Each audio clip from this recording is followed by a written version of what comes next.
Ya, Anda masih bersama kami di Halo Indonesia dan dalam segmen bincang kali ini kita akan membahas tentang konservasi benda bersejarah. Nah, Dika, suka pergi ke museum? Cukup sering, Cukup sering. Suka dengan benda-benda bersejarah? sangat suka. Sangat suka sekali. Ya, pemirsa, koleksi benda-benda yang ada di Museum Nasional adalah saksi sejarah yang harus kita lestarikan karena tidak hanya sebagai kenangan di masa lampau, tetapi juga media pembelajaran untuk di masa mendatang. Nah, untuk membicarakan tentang konservasi benda bersejarah ini telah hadir bersama kami Ibu Ita Yulita selaku Kepala Sesi Perawatan Museum Nasional dan juga Ibu Diah Sulistiani selaku Kepala Sesi Pengawetan Museum Nasional.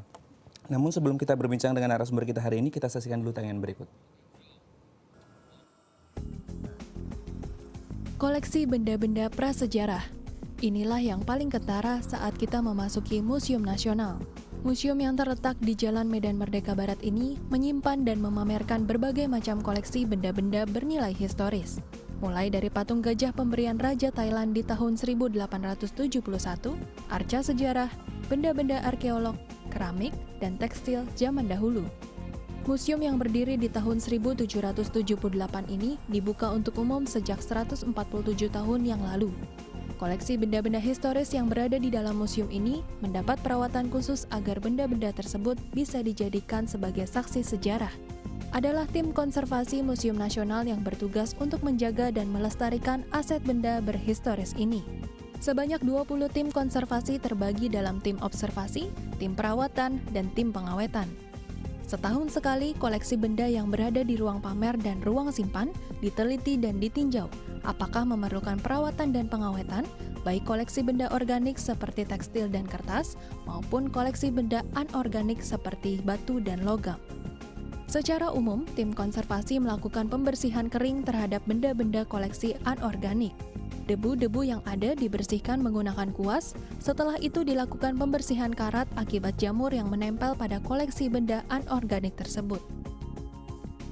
Secara berkala, tim konservasi juga melakukan perawatan terhadap patung gajah yang menjadi ikon utama dari Museum Nasional, seperti pembersihan dari permen karet dan tip X akibat ulah dari pengunjung yang tidak bertanggung jawab.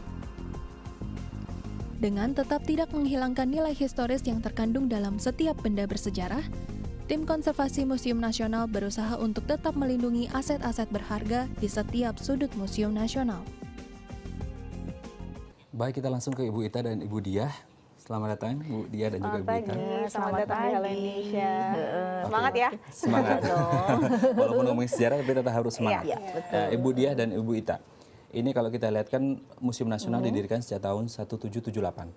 Sudah sangat lama sekali, 237 tahun yang lalu. Nah, apakah memang benar ini adalah museum terbesar dan pertama di Asia Tenggara? Wah, kalau untuk data di Asia Tenggara, jadi awalnya tuh Museum Nasional itu dari Batavia Genootschap, jadi kumpulan peneliti dari pemerintah kolonial waktu itu, dan awalnya karena banyak koleksi dikumpulkan, akhirnya lama-kelamaan menjadi museum. Kalau untuk seusia se-Asia Tenggara, apakah paling tua ya itu mungkin harus dicek dulu. Karena Harus dicek dulu datanya ya. Tapi sebenarnya untuk di museum ini sendiri ada berapa koleksi dan apa saja yang bisa dilihat oleh pengunjung? Waduh, banyak banget tuh Mbak. Selama ini yang sudah terdata itu sekitar 140.000 koleksi. 140.000? Iya, itu yang sudah mulai. Tapi sekarang sudah mulai kita data kembali dan itu kemungkinan masih lebih Dan dari itu dari zaman masa prasejarah bahkan ya? Oke. Masa prasejarah. Kalau kita ngomongin masa prasejarah itu kan sekitar 1,5 juta tahun yang lalu. Iya, betul. Nah, dari mana dapatnya koleksi-koleksi itu, Ibu Ita atau Bu Diah? Itu dari itu yang tadi saya bilang Batavia Genootschap itu sekumpulan peneliti Belanda, jadi mereka ke daerah ke ini dan mereka mengumpulkan hasil koleksi tersebut ke dalam bentuk museum tersebut. Oke, jadi memang sudah lama ya dicarinya. Nah ini kalau Ibu kan dari seksi perawatan ya? Ya. Bagaimana merawat benda-benda prasejarah ini yang mungkin sudah hampir berapa lebih dari 100 tahun ya usianya? Bagaimana merawatnya? Sebenarnya kita ada standar prosedurnya untuk masing-masing. Jadi kalau kami dari bagian perawatan dan pengawetan itu kita melihat dari dari materinya. Jadi ada logam. Pertama tadi organik dan anorganik, lalu kemudian dari organik lebih mendetail lagi ada tekstil, kayu, kertas. Kalau untuk anorganik kita melihat apakah dia terbuat dari batu ataupun logam. Jadi memang sesuai dengan objeknya juga seperti Iya. apa ya. Ini sebelum kita membahas lebih lanjut tentang perawatan, di sini juga ada Ibu Dia dari seksi pengawetan. Sebenarnya apa nih maksudnya? Kategori yang Diawetkan. diawetkan tuh apa? Ini nggak hanya ikan asin aja ya Mbak ya. Ternyata koleksi Museum Nasional juga perlu diawetkan. Jadi pengawetan itu maksudnya adalah upaya kita untuk melakukan pencegahan agar koleksi itu tidak mengalami kerusakan. Jadi preventifnya gitu. Jadi kita memonitoring lingkungan mikro dari koleksi, kemudian kita mengendalikan lingkungan mikro. Jadi setiap koleksi itu memiliki standar temperatur dan kelembapan tersendiri gitu. Nah kemudian selain itu untuk pengawetan juga melakukan fumigasi koleksi, kemudian pelapisan koleksi. Oke, jadi memang lingkungannya juga Iya, di sekitar lingkungan dari koleksi di museum juga diperhatikan Iya, sama harus diperhatikan. sangat detail ya. Betul. Nah sejauh ini apakah ada benda-benda prasejarah ini yang rusak karena termakan waktu? Walaupun sudah diawetkan ya, seperti itu gimana? Bu? Ada mungkin, tapi kami berusaha untuk tetap mempreservasi koleksi tersebut gitu. Oke, Apakah jadi kalau tetap benda-benda ini yang ya. rusak itu kemudian dibuat miniatur lainnya seperti itu untuk Replika. menjaga replikanya, untuk menjaga tetap yang asli ini tetap terjaga. Seperti itu. Sebenarnya rusaknya juga nggak terlalu parah sih, jadi memang rusaknya mungkin tidak apa namanya masih bisa lah untuk di apa namanya disimpan gitu.